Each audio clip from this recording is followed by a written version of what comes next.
Menon, Vice President OpenAI, to address the gathering. Namaste. It's an absolute honor for me to be here in Delhi at the summit. Just to set some expectations, my talk may be slightly longer than the previous two, so just bear with me today. So I grew up in Chennai, and I first learned about AI in 1994 during my undergraduate days at IIT Madras. I wrote my first AI chess program back then. And unlike the chess kids from Chennai these days, my AI chess wasn't very good. So I couldn't have imagined, back then that 30 years later, I would be talking about AI at a prestigious forum like this. So I'm very, very grateful for that today. Our mission at OpenAI is to build artificial general intelligence that is safe and beneficial for all of humanity. And I lead the engineering team at OpenAI that is responsible for building our products behind this mission, like ChatGPT, our developer APIs. We don't do this work alone, though. We work in concert with partners around the world, including here in India, with a shared sense of purpose in this mission. And today, building on visits to India by my colleagues over the last year, I want to talk to you a little bit about what we are beginning to learn from India, all the ways that we see India already harnessing the power of AI, and taking a long view, what might underlie AI in an AI-forward future. As the world's largest democracy seeks to further realize its development dreams of being a Viksit Bharat by the time it celebrates 100 years as an independent nation in 2047.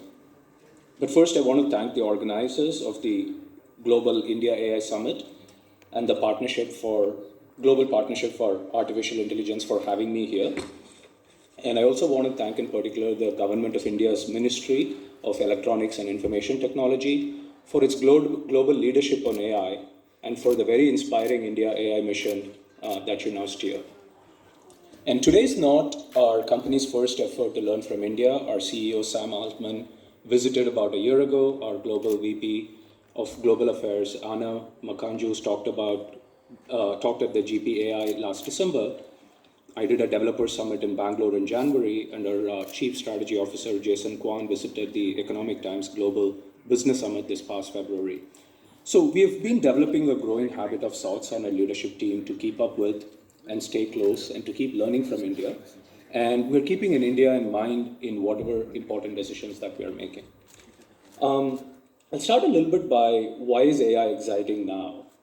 And I'll talk a little bit about the ways in which India is leveraging AI, what we have learned, and a little bit about the future. So in the last decade, the entire field has witnessed a huge progress in AI. And in the last 5 years, we've seen a huge progress in our ability to build generally intelligent models. And we launched ChatGPT just 1.5 years ago. We thought it would be a low-key research preview, but in the last 18 months, we have seen that people are using it in really, really transformative ways. And it's impacting people's daily lives in all sorts of ways that we hadn't imagined, including here in India. And this has created a new interface to computing.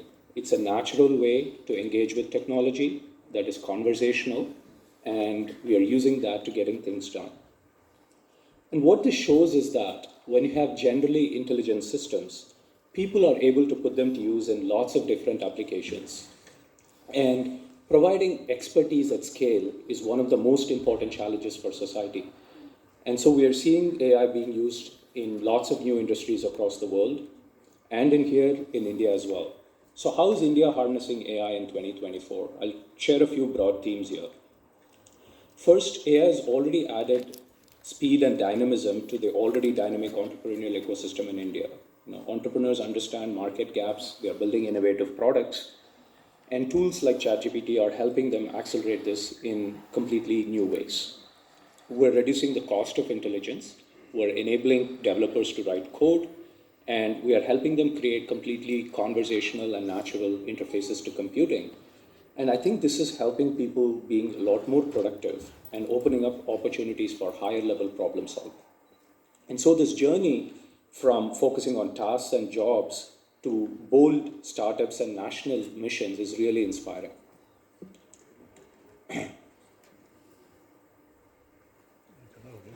So today, and building on our earlier announcements, I'd like to share that OpenAI is committed to supporting the India AI Mission's application development initiative to ensure that Indian developers can build on our models and deliver social benefit at scale.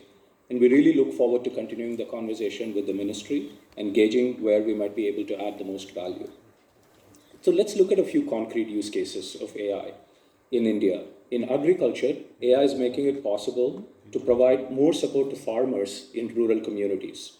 As many of you know, here in India, agricultural agents help farmers navigate a changing climate, implement best practices, and bring their crops to market. But it's often difficult to ensure that there are enough agents in a country of this scale and diversity. In India, there are about 650 farmers for each agent. So the NGO Digital Green has been NGO has been working with the Ministry of Agriculture to address this challenge. Digital Green developed a chatbot called Farmer Chat that's built on GPT-4, and this is really helping people get more relevant advice sooner. And this works across many languages. And reducing language barriers is one of the superpowers of large language models, and this is one area that we've been working on, and I really want to applaud the government's Bhashini effort in this as well.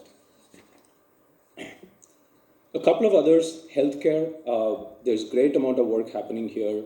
For example, there is a company called 10-bed ICU that is trying to provide healthcare specialists at scale, and AI is really helping them deliver medical advice so that people can serve a lot more patients at scale. Education is another area that's incredibly important, and providing personalized education at scale is also a massive opportunity. Companies like PhysicsWallah are building on our products like ChatGPT to deliver personalized exam preparation to millions of people. And a final shining example is the India AI mission itself. And it sets a great example, not just in the global south, but for around the world, for what an end-to-end public investment in generative AI might entail.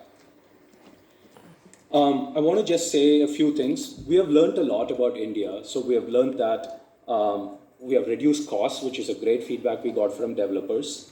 We've worked on improving language support of all of our models. And we're really committed to learning more from India, and we're already delivering on this. I also want to welcome our new head of policy and partnerships, Pragya, who's going to be in India and helping us through this. So welcome, Pragya. So as I look at the future, I'll just take a minute to close this out. As I take a look into the future, I think it's really amazing to see what AI is going to be able to help. And it's the biggest technological transformation of our lifetimes, and this has the ability to empower everyone in this world with knowledge and creative superpowers. So we want AI to be aligned with human values, and safety is deeply at the core of our mission.